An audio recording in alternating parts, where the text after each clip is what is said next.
ఒకటి ఇప్పుడు మనం ఇది విషయం రష్యాతో మనకి స్నేహం ఉన్నదని నేను అమెరికా పెద్ద ఏదో నిద్ర పాస్ చేసుకుంటుంది అనుకోవట్లేదు. ఎందుకంటే రష్యా వాళ్ళ అమెరికాకి మంచి సంబంధమే ఉన్నది, ప్రెసిడెంట్కి ట్రంప్కి ఇప్పుడు మంచి సంబంధం ఉన్నది. తర్వాత రష్యా వాళ్ళు సూపర్ పవర్గా వాళ్ళు చూడలేదు, చైనానే చూస్తున్నారు. రష్యా చెప్పాలంటే చాలా వరకు వాళ్ళకి ఆయిల్ రిసోర్సెస్ తప్ప కొంచెం డిఫెన్స్ ఆ ఎక్స్పోర్ట్ లిస్ట్ చూస్తే ఏం లేదు.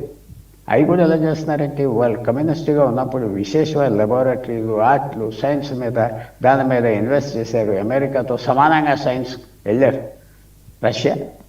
ఇంకా అది వెస్టీజియల్ మిగిలిన బ్యాలెన్స్ అవి అంతా ఉపయోగపడుతున్నాయి.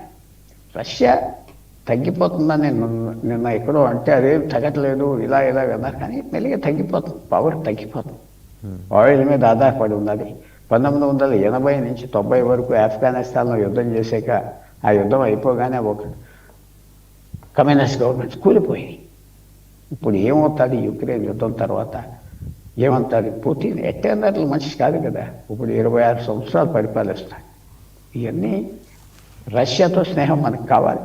ఎందుకంటే రష్యా స్నేహం చైనాతో ఎక్కువ ఉన్నది. మనం రష్యాను వదిలేయడానికి వీలు లేదు.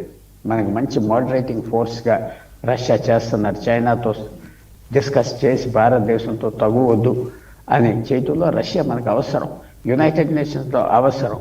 కానీ ఇది పెద్ద బ్యాలెన్స్ కాదు. బ్లూంబర్గ్ రాశారు, న్యూయార్క్ టైమ్స్ రాశారు, ఇది బ్యాలెన్స్ చేసి అమెరికన్స్కి నిద్రపోవట్లేదు. మనకి ఎప్పటి నుంచో 71 నుంచి రష్యాతో సంబంధం ఉన్నది.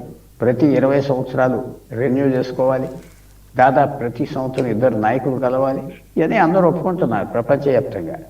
మన రష్యా స్నేహం యూరోప్ మీద కాదు, అమెరికాకు వ్యతిరేకం కాదు, అందరికి తెలుసు. సో అంతవరకు లేదు. కానీ మన నేబర్హుడ్లో పాకిస్తాన్ ఏంటి, బంగ్లాదేశ్, నేపాల్, శ్రీలంక వీళ్ళందరూ చూస్తారు రష్యా చాలా